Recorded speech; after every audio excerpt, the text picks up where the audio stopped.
కర్నూలు నగర శివారులోని బి తాండ్రపాడు గంగమ్మ చెరువులో ఆక్రమణలను తొలగించాలని జాతీయ గ్రీన్ ట్రైబ్యునల్ తీర్పు ఇచ్చింది.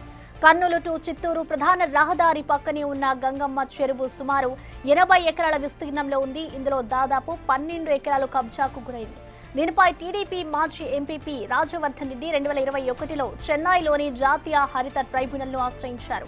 విచారణ సమయంలో ఆయన మరణించడంతో ఆయన తండ్రి KDCC chairman Vishnuvardhan Reddy case కొనసాగించారు. సుదీర్ఘకాలం విచారణల తర్వాత గంగమ్మ చెరువులో ఆక్రమణలను తొలగించాలని శుక్రవారం ట్రైబ్యునల్ తీర్పు ఇచ్చింది.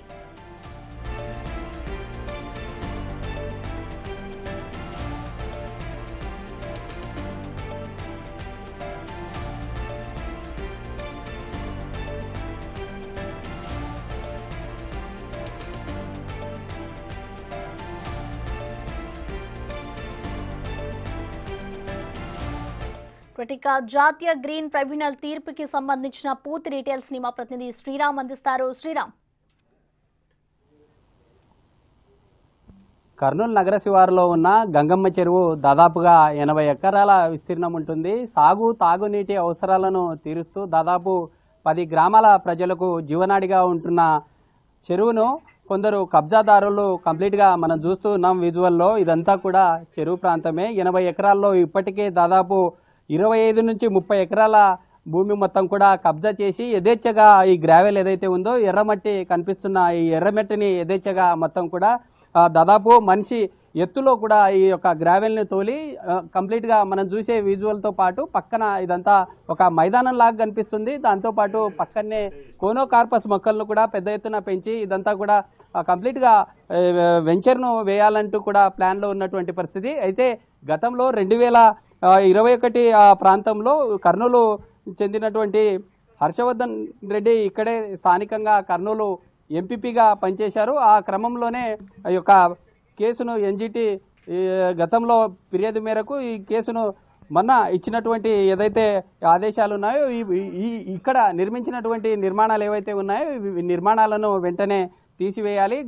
గతంలో ఏ విధంగా అయితే ఇక్కడ స్థానికంగా ఉండే ప్రజలకు తమ వ్యవసాయ నిమిత్తం పనులు చేసుకునేవారు అలాంటి వాటికి ఉపయోగించుకోవాలి, కానీ ఈ విధంగా ఈ యొక్క వెంచర్లు నిర్మాణం చేపట్టరాదంటూ కూడా ఎన్జిటి ఆదేశాలను జారీ చేసింది. ఎన్జిటి ఆదేశాలను జారీ చేయడంతో గ్రామస్తులు కావచ్చు లేదా పొలిటికల్ సంబంధించినటువంటి వారందరూ కూడా హర్షం వ్యక్తం చేస్తున్నటువంటి పరిస్థితి. ఎందుకంటే ఎన్జిటి చాలా సీరియస్గా తీసుకుంది. 80 ఎకరాల విస్తీర్ణంలో ఉన్న చెరువును, గంగమ్మ చెరువును ఇప్పటికే దాదాపు 30 ఎకరాల్లో వెంచర్ నిర్మాణం చేయడం ఏంటి, ఇక్కడ గతంలో ఏ విధంగా అయితే ఫుల్ ట్యాంక్ లెవెల్లో వాటర్ వచ్చేదో అలాంటి పరిస్థితి ఉండాలి. ఇక్కడ ఉండే ఈ గ్రావెల్ అంతా కూడా ఖచ్చితంగా త్వరలోనే ఈ మట్టినంతటిని కూడా మట్టిని ఇక్కడ నుండి తీసివేయాలంటూ కూడా ఆదేశాలు జారీ చేసింది. ఒకవేళ ఇక్కడ ఉండే నిర్వాహకులు ఎవరైతే ఉన్నారో గతంలో ఏ విధంగా ఈ ల్యాండ్ని పర్చేజ్ చేశారో, ల్యాండ్ పర్చేజ్ చేసే క్రమంలో ఎలా చేశారు, ఒకవేళ వీరు కూడా ఖచ్చితంగా ఎన్జిటి ఇచ్చినటువంటి వాటిని ఇచ్చినటువంటి ఆదేశాలను క్రాస్ చేస్తారా, లేకుంటే వీరు కూడా సుప్రీంకోర్టుకు వెళ్ళి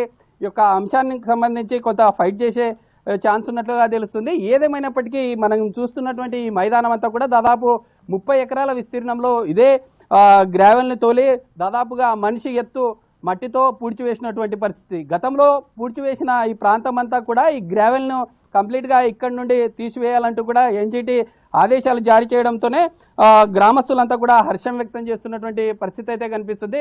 గతంలో ఏ విధంగా అయితే ఇటు 10 గ్రామాల ప్రజలు, ఇక్కడ ఉన్నటువంటి 10 గ్రామాల స్థానిక ప్రజలు ఎవరైతే ఉంటారో సాగునీటి అవసరాల కోసం గతంలో ఏ విధంగా ఉపయోగించేవారో అలాంటి సిచ్యువేషనే మరి రానున్న రోజుల్లో ఉండాలంటూ కూడా స్థానిక గ్రామాలు చెప్తున్నటువంటి పరిస్థితి.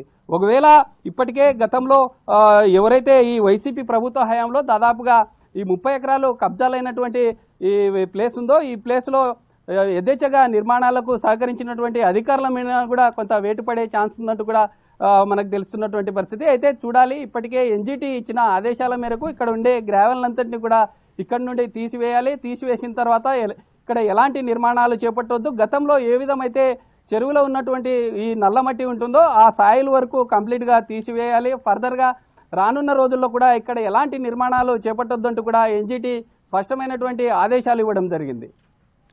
Okay, thank you Sriram.